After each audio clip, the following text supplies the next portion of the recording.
The strange thing about heroes is that they rarely know the moment they become one.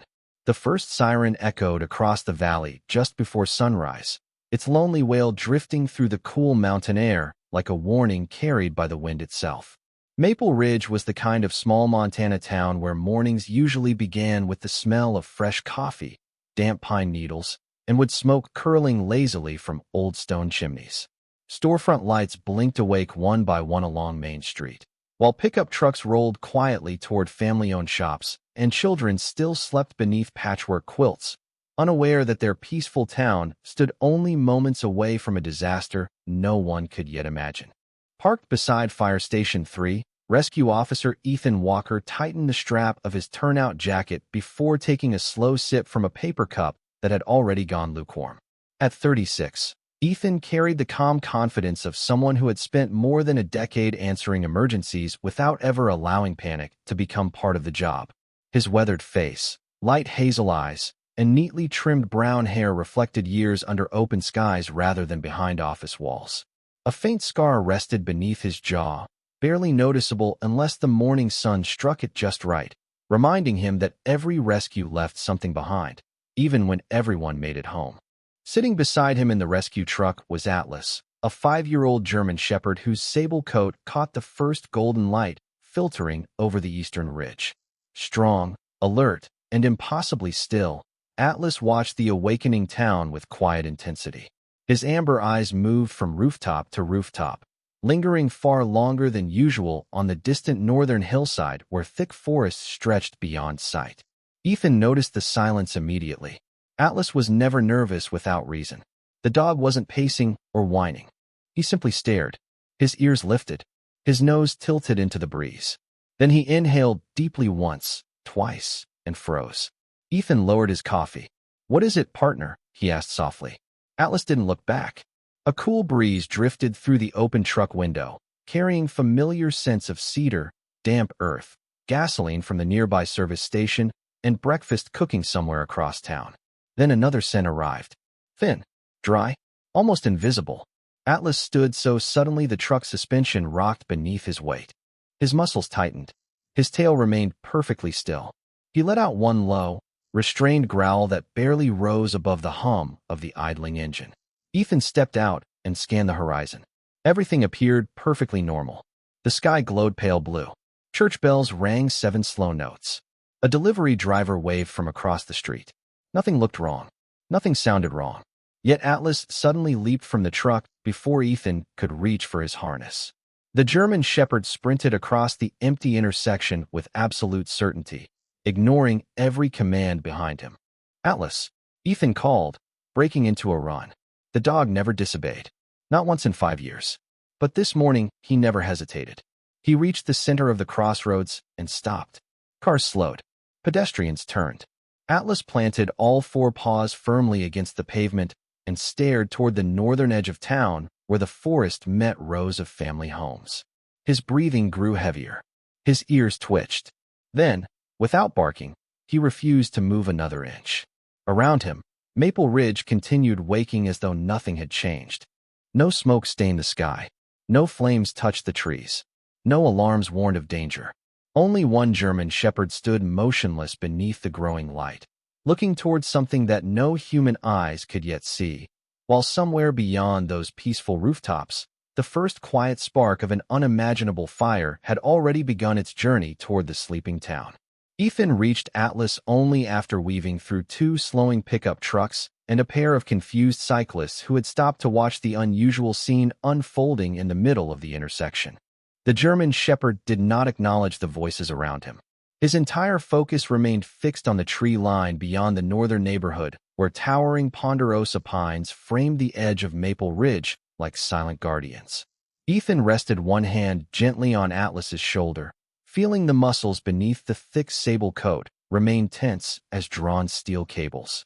The dog inhaled again, longer this time, and released a quiet breath that carried more urgency than any bark could have. "You smell something," Ethan whispered. "But what?" Fire Captain Daniel Harper pulled his rescue vehicle alongside the curb and stepped out, adjusting the radio clip to his jacket. At 48, Daniel had spent nearly 3 decades protecting the people of Maple Ridge, and very little surprised him anymore. He looked from Ethan to Atlas before offering a puzzled smile. "Your partner found another squirrel?" Ethan shook his head without taking his eyes off the forest. "No, this is different." Daniel studied the dog for another moment.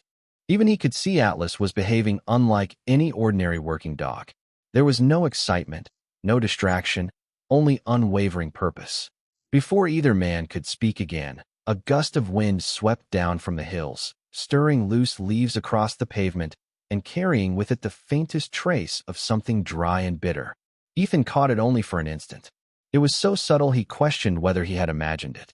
Smoke. Not the comforting scent from fireplaces. Something sharper, older, hidden beneath layers of pine and cold morning air. Daniel frowned. "Did you catch that?" Ethan nodded slowly. Just for a second. The captain lifted his handheld radio. Dispatch confirmed there were no reported fires within 50 miles. Weather conditions remained calm. Visibility was excellent. Every monitoring station across the county showed normal readings. By every measurement available, the morning was perfectly safe. Atlas suddenly turned left and began trotting toward a narrow service road that disappeared into the trees north of town. Ethan followed without hesitation. Daniel exchanged a glance with two firefighters before climbing back into his truck and easing behind them. The road wound gently upward through dense forest where sunlight filtered between towering branches in thin golden ribbons. Birdsong filled the air. A small creek flowed beside the gravel shoulder, sparkling so peacefully that the growing unease felt almost impossible to justify. Half a mile farther, Atlas stopped again beside an aging wooden observation platform used during wildfire season. He circled once before placing both front paws on the first step and lifting his nose high into the breeze. Ethan climbed onto the platform, scanning every direction through the clear mountain air. Endless greens stretched across the ridges. Nothing moved except swaying treetops. Then, almost beyond the horizon, he noticed it. A narrow ribbon of pale gray rising so faintly it blended with the morning haze. One thin column. Easy to dismiss. Easy to overlook. Daniel raised the binoculars hanging around his neck and focused on the distant ridge. His expression changed immediately. "That should not be there," he said quietly. At that exact moment the wind shifted. The single ribbon multiplied into several wisps drifting above the forest canopy before disappearing again behind the hills. Atlas released one sharp bark that echoed through the trees. It was not fear. It was certainty. Ethan felt the familiar weight settle into his chest, the feeling every rescuer learned to trust long before evidence could explain it. Somewhere beyond those peaceful mountains, something had awakened, and if Atlas was right, Maple Ridge had far less time than anyone realized. Captain Daniel Harper lowered the binoculars without taking his eyes off the distant ridge. The pale column of smoke was still there, thin enough to disappear whenever the morning breeze shifted, yet steady enough to tell an experienced firefighter that something was burning where nothing should have been. He reached for his radio immediately. "County Dispatch, this is Captain Harper at North Ridge Observation Point. I need aerial confirmation of possible smoke approximately 12 miles northwest of Maple Ridge." A calm voice answered seconds later. "Copy, Captain. Satellite monitoring is negative. Forest sensors remain normal. We have no emergency calls from that sector." Daniel frowned. Technology insisted everything was fine. Atlas insisted it was not. Ethan watched the German Shepherd move in a slow circle across the wooden platform before stopping once again with his nose pointed toward the same unseen destination. The dog's breathing remained calm, but every instinct inside him seemed focused on something carried by the wind alone. Ethan had worked beside Atlas for nearly 4 years. He had trusted him through floods, mountain rescues, missing hikers, and winter storms that swallowed entire roads beneath snow. Never once had Atlas reacted without reason. "We are going," Ethan said quietly. Daniel glanced toward him. "We do not even know if there is a fire."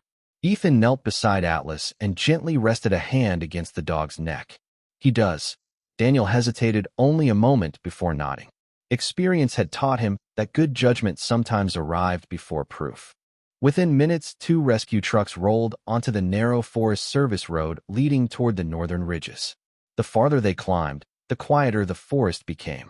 Songbirds vanished. Even the wind seemed to move differently, carrying a dry warmth that did not belong to an early autumn morning.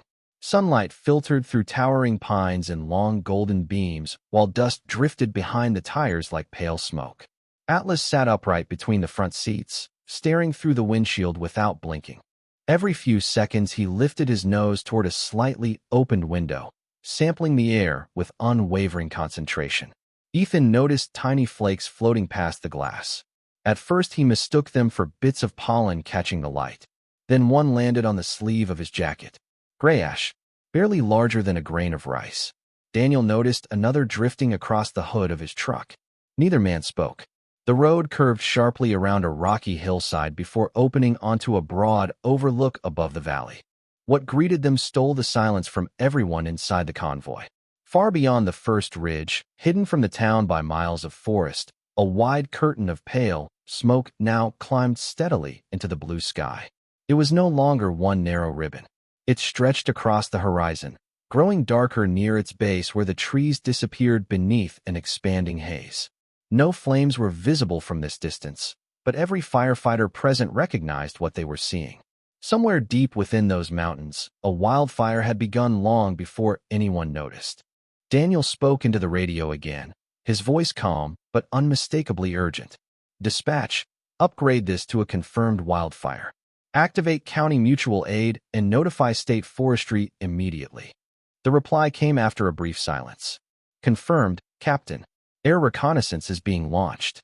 Ethan looked toward Atlas, expecting the dog to relax now that the danger had finally been identified. Instead, Atlas stood and released a single sharp bark before turning away from the distant smoke. He faced Maple Ridge below them, his ears pressed forward, his amber eyes locked onto the peaceful town resting beneath the morning sun.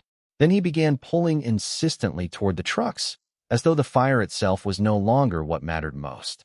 Ethan followed the direction of the dog's gaze, and a quiet realization settled over him like the ash drifting through the mountain air. Atlas was no longer trying to show them where the fire was. He was trying to warn them where it was going. The descent back toward Maple Ridge was faster than the climb, but every passing mile seemed painfully slow against the growing certainty that time was slipping away. Rescue trucks rumbled down the winding mountain road, while the radio crackled non-stop with incoming reports. State Forestry had confirmed an expanding wildfire fueled by unusually dry timber and shifting winds. Air crews were preparing to respond, but they would need precious time to arrive. Time that the little town resting peacefully below no longer possessed. Ethan glanced at Atlas, expecting the German shepherd to settle now that everyone understood the danger. Instead, the dog remained standing with his front paws braced against the dashboard, staring ahead as though every second mattered. His ears flicked toward sounds no human could distinguish. His nose continued testing the air flowing through the narrow opening in the passenger window. As they reached the outskirts of town, Maple Ridge still appeared untouched. Children laughed outside the elementary school, while teachers welcomed students through bright blue doors. The bakery displayed fresh cinnamon rolls in its front window. Elderly neighbors watered flower beds beneath white picket fences. It was impossible to reconcile such ordinary peace with the invisible threat racing through the forest only miles away. Captain Daniel Harper immediately began organizing evacuation zones from the mobile command vehicle parked beside Town Hall. Firefighters spread across neighborhoods, knocking on doors with calm voices that avoided panic while encouraging residents to prepare for possible evacuation. Police officers redirected traffic away from the northern highway. Volunteers gathered at the community center to prepare supplies for families who might need temporary shelter. The town moved with quiet discipline, trusting the people who had protected them for generations. Atlas suddenly pulled hard against his harness, nearly catching Ethan off balance. The German shepherd ignored the activity surrounding Town Hall and headed toward the eastern side of Maple Ridge instead. Ethan followed instinctively, weaving through parked vehicles and anxious residents. "Atlas, where are you going?" The dog never slowed. He crossed a narrow footbridge spanning Willow Creek before stopping near an abandoned railroad corridor overgrown with tall grass and scattered brush. Ethan looked around, confused. There were no homes nearby, no crowds, only an old maintenance tunnel running beneath the tracks toward the northern hillside. Atlas paced along the entrance before lowering his head and sniffing the ground with intense concentration. Then he looked directly at Ethan and barked once. It was sharp, urgent, intentional. Daniel soon arrived with two firefighters carrying portable maps. Ethan pointed toward the tunnel. He brought me here. One firefighter unfolded the county emergency map across the hood of a truck. Daniel traced the faded railroad line with his finger until it disappeared beneath the hillside. His expression slowly changed. This tunnel connects to the old utility corridor, he murmured. It runs almost straight toward the North Ridge. Ethan followed the line on the map. The realization settled heavily between them. If wind drove flames into the dry vegetation surrounding the abandoned corridor, the tunnel could act like a natural chimney, channeling heat and smoke directly toward the eastern neighborhoods much faster than anyone expected. Dispatch had not included that possibility in the original fire models. None of the computer simulations had accounted for decades of neglected brush surrounding the forgotten railway. Atlas had. A stronger gust swept through town, carrying a faint rain of gray ash that drifted silently onto parked cars, rooftops, and sidewalks. People looked upward for the first time. The blue sky had begun fading behind a growing veil of pale smoke creeping over the northern hills. Church bells rang the noon hour, just as emergency sirens slowly came alive across Maple Ridge. Atlas lifted his head toward the sound, but instead of watching the sky, he fixed his gaze on the dark opening of the abandoned tunnel. Then, without hesitation, the German shepherd disappeared into the shadows as though he had discovered something inside that could change everything. The cool air inside the abandoned tunnel carried the damp scent of old stone, rusted steel, and earth that had not seen sunlight in decades. Ethan switched on his flashlight as he hurried after Atlas, its narrow beam cutting across cracked concrete walls streaked with moisture and age. Water dripped steadily from the ceiling, each drop echoing through the long passage until it blended with the distant sound of emergency sirens outside. Atlas moved with complete confidence, his paws striking the uneven floor in a steady rhythm that never faltered. Every few yards he paused just long enough to sample the air before pressing deeper into the darkness. Captain Daniel Harper and two firefighters followed close behind, their lights sweeping across abandoned maintenance equipment, broken rail ties, and faded warning signs almost swallowed by time. The tunnel stretched farther than any of them remembered.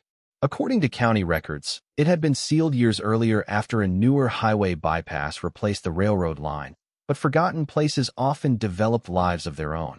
Ethan suddenly noticed something unusual near the edge of the tunnel wall. Fresh bicycle tire tracks. Daniel crouched beside them, brushing away damp dust with his glove. "These are recent," he said quietly. "Maybe from this morning."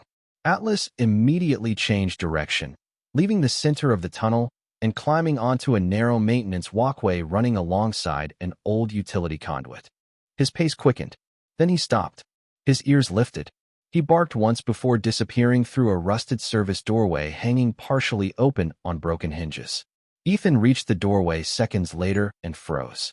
Beyond it lay a surprisingly large underground maintenance chamber illuminated only by thin shafts of daylight filtering through rusted ventilation grates high above. Folding tables stood against one wall. Sleeping bags were neatly arranged across the floor. Boxes of canned food, bottled water, blankets, flashlights, and battery-powered lanterns filled the corners. The forgotten chamber had quietly become a shelter. "Hello," Ethan called. His voice echoed through the room before frightened whispers answered from somewhere deeper inside. Atlas trotted toward the far corner and sat beside a stack of wooden pallets. Slowly, several faces emerged. An elderly man wearing a faded denim jacket stepped forward first, followed by a young mother holding the hand of a little boy no older than 7.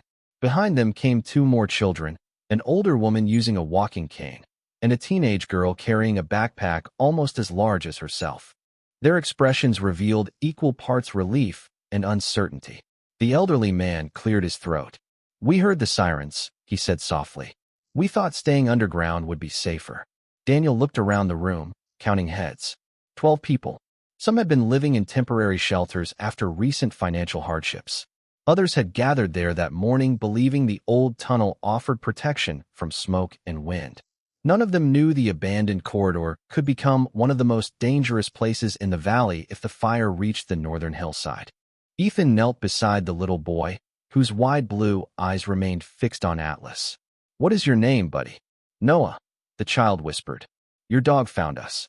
Ethan smiled gently before looking back at Atlas. The German shepherd had not relaxed. He was staring toward the far end of the chamber, where another narrow passage disappeared beneath the mountain. A faint current of warm air drifted from that direction, carrying the unmistakable scent of dry smoke. Daniel noticed it at the same moment. He placed one hand against the concrete wall.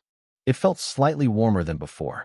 Outside, the emergency sirens continued calling the town to safety, but beneath the mountain another race had already begun, because the only path leading those 12 people back to daylight was slowly becoming a corridor the approaching fire was determined to claim.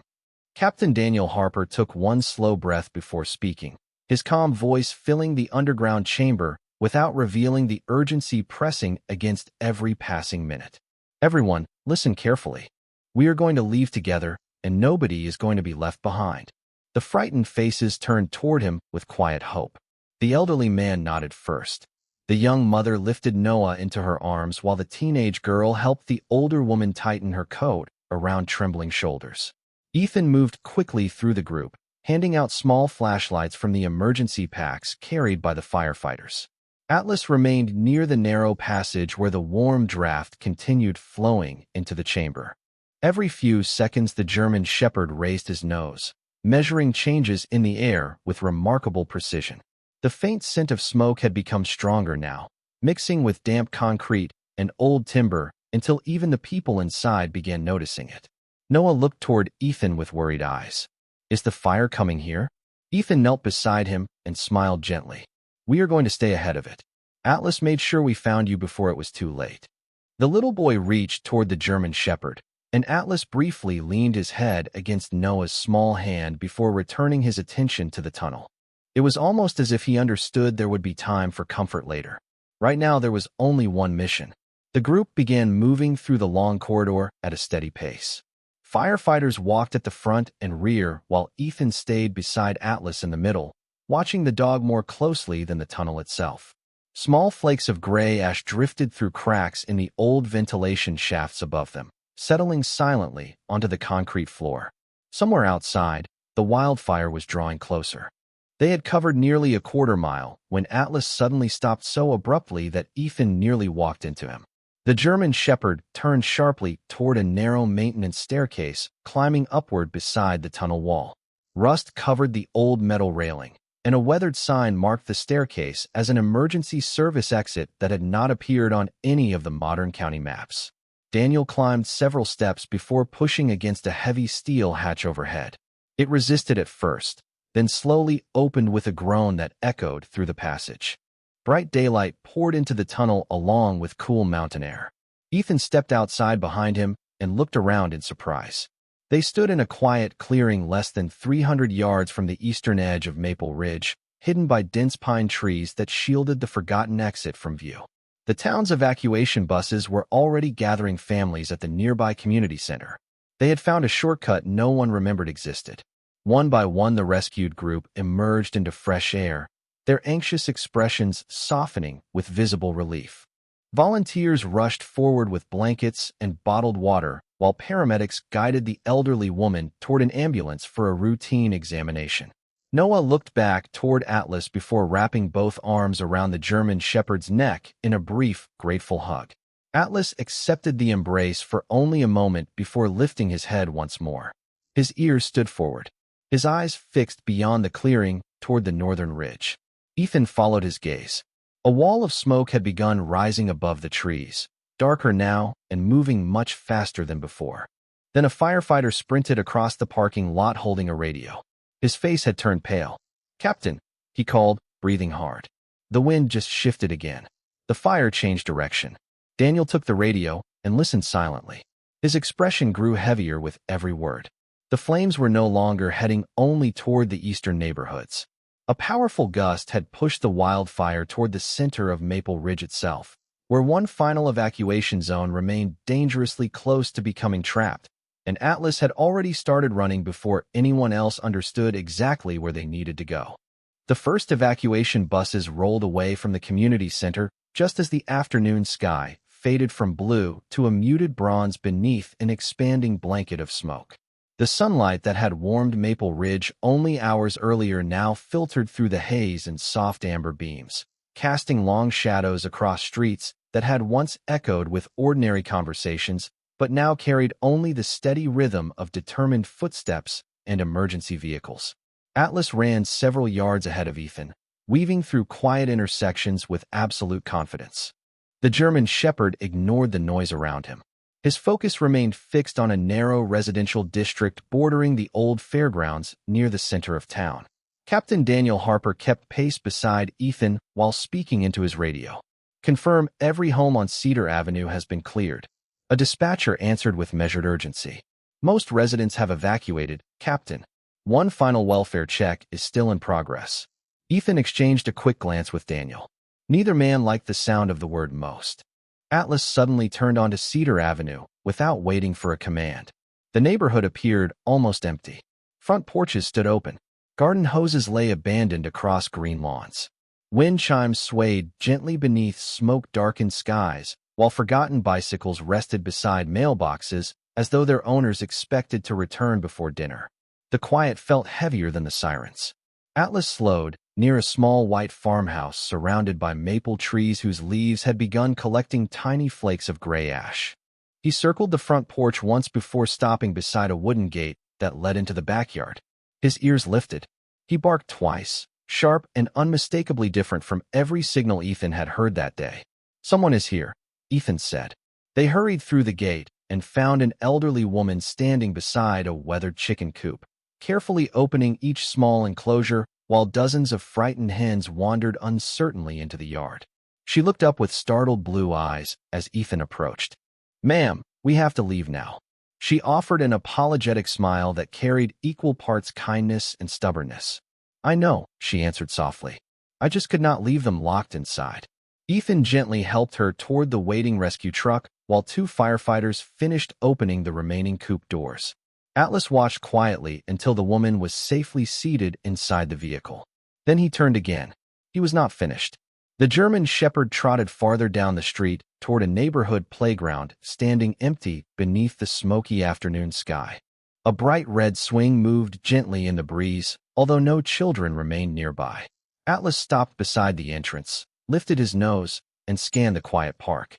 Then he headed toward a small picnic pavilion overlooking a shallow creek. Ethan followed closely. Hidden beneath one of the wooden tables sat a little girl wearing a yellow raincoat several sizes too large. She hugged a stuffed rabbit tightly against her chest, her wide green eyes filled with confusion rather than fear. She could not have been older than 6. Ethan knelt a respectful distance away and smiled gently. "Hi there. My name is Ethan. We have been looking for you." The little girl looked toward Atlas first. "I was trying to find my grandma," she whispered. Everything got noisy. Atlas slowly lowered himself onto the grass a few feet away, his calm presence inviting trust without pressure. After a long moment, the little girl crawled from beneath the table and wrapped one small arm around the German shepherd's neck. Atlas remained perfectly still until she felt safe enough to stand. Ethan lifted her carefully into his arms while speaking softly into his radio.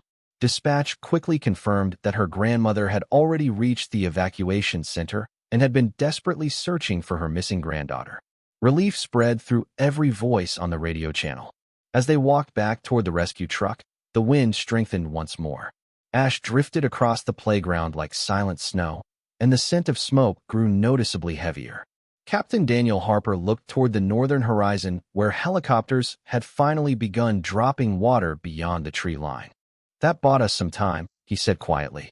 Ethan nodded, but Atlas did not look toward the helicopters. He stood in the middle of Cedar Avenue, listening. His ears shifted toward the distant church district on the western side of town. Then he looked back at Ethan with the same unwavering certainty that had guided every decision since sunrise. Ethan felt it immediately. The little girl had been found. The elderly woman was safe. Yet Atlas was telling him that one final piece of the story remained unfinished, and somewhere beyond the drifting smoke, another soul was still waiting. Atlas moved before anyone else heard it. His ears rose, his head turned toward the western church district, and then he broke into a determined run across Maple Ridge as if an invisible thread were pulling him forward. Ethan handed the little girl safely to a waiting paramedic and immediately followed. Captain Daniel Harper climbed into the rescue truck beside two firefighters, and together they crossed streets now nearly empty except for emergency crews completing the final evacuation. The smoke had grown thicker, softening the outlines of familiar buildings and bathing the town in a strange amber light that made the afternoon feel almost like dusk. Church bells that normally rang with cheerful certainty now sounded distant and subdued through the haze. Atlas stopped outside the old white chapel that had stood at the center of Maple Ridge for more than a century. Its stained glass windows reflected the muted sunlight, while ash settled gently across the stone steps like quiet snowfall. The front door stood open. Ethan called into the sanctuary. "Is anyone here?" His voice echoed beneath the high wooden ceiling before fading into silence. Atlas did not enter the main hall. Instead, he hurried down a narrow side corridor leading toward a small office at the back of the church. The door stood partly open.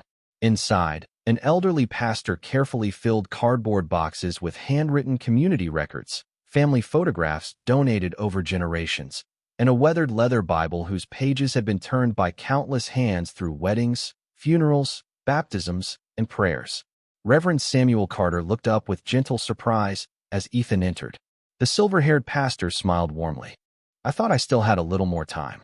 Ethan stepped closer and rested a reassuring hand on the older man's shoulder. "The time is now, Reverend." Samuel glanced around the room before quietly lifting the final box. "These belong to the families of this town. I could not bear to leave them behind." Without another word, one firefighter accepted the box while another gathered the remaining records.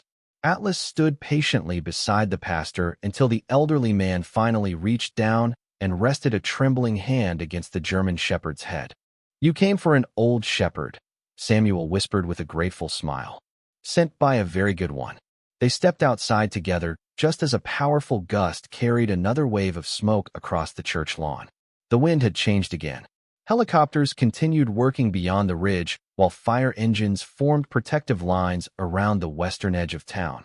Emergency crews moved with calm precision, every decision made just ahead of the advancing danger. As the rescue truck pulled away from the chapel, Ethan looked back through the rear window. The church steeple disappeared behind drifting smoke, but the town itself remained orderly. Families had reached shelters. School buses had completed their routes. Volunteers welcomed neighbors into the community center with blankets, water, and warm meals. What could have become panic had instead become quiet cooperation because precious minutes had been gained before the wildfire reached Maple Ridge. Atlas finally settled onto the floor of the truck for the first time all day. His breathing slowed. His amber eyes remained open, watching the town pass by one last time.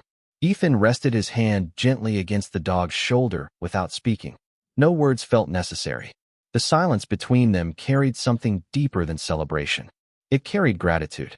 As the convoy reached the edge of the evacuation center, the afternoon sky brightened ever so slightly, where the western wind began pushing the smoke away from the valley. For the first time since sunrise, Atlas closed his eyes, as though he finally believed every life he had searched for was safely on its way home. Morning returned to Maple Ridge with a quietness that felt almost sacred. The smoke had lifted from the valley during the night, leaving behind clear blue skies washed clean by cool mountain winds. Sunlight settled gently across rooftops, church steeples, and front porches where neighbors stepped outside carrying coffee mugs instead of hurried suitcases. The scent of pine had returned, mixing with fresh earth and the simple comfort of another ordinary day that, only 24 hours earlier, had seemed uncertain. Fire crews continued working beyond the distant ridges, but the town itself stood safe, protected by preparation, courage, and a chain of decisions that had begun with one German shepherd refusing to ignore what only he could sense. At the community center, families reunited one after another. Noah raced across the parking lot to embrace his grandfather, while the little girl in the yellow raincoat laughed as her grandmother wrapped her tightly in grateful arms. The elderly woman from Cedar Avenue smiled as volunteers helped rebuild a temporary enclosure for the chickens she had refused to abandon. Reverend Samuel Carter carefully returned the rescued church records to their shelves, pausing only once to rest his hand upon the weathered leather Bible before quietly bowing his head in thankful silence. Ethan Walker stood outside beneath the broad branches of an old maple tree, watching life slowly return to familiar rhythms. Atlas rested beside him on the cool grass, his sable coat glowing warmly beneath the morning sun. The German shepherd appeared almost ordinary now, calmly observing children chasing one another across the lawn, listening to birds singing once again from the trees. Yet everyone who walked past seemed unable to resist stopping for just a moment to gently pat his head or quietly whisper a word of thanks. Atlas accepted every gesture with the same calm humility he had carried through every rescue. He asked for nothing because he had never understood that he had become the town's greatest hero. Captain Daniel Harper approached carrying a polished wooden plaque crafted overnight by a local carpenter. It bore no elaborate speech, only a simple brass plate engraved with a few words. To Atlas, whose faithful heart showed us the way before our eyes could see it. Daniel placed the plaque beneath the maple tree rather than in any government building. "This seems like where he would like it best," he said with a quiet smile. Ethan nodded. He knew Atlas would never understand the meaning of engraved brass or public recognition. What the dog understood was the sound of children laughing safely nearby, the familiar scent of neighbors returning home, and the gentle hand now resting behind his ears. Noah wandered over carrying a bright red tennis ball almost worn smooth from years of play. He looked toward Ethan before holding it out to Atlas. The German shepherd lifted his head, accepted the invitation, and trotted into the open field as laughter followed behind him. For the first time since dawn the previous day, he looked completely carefree.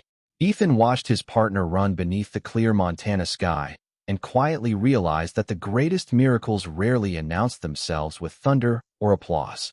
Sometimes they arrived on 4 steady paws, guided only by loyalty, quiet courage, and a heart willing to keep moving toward danger so that others could keep walking toward home.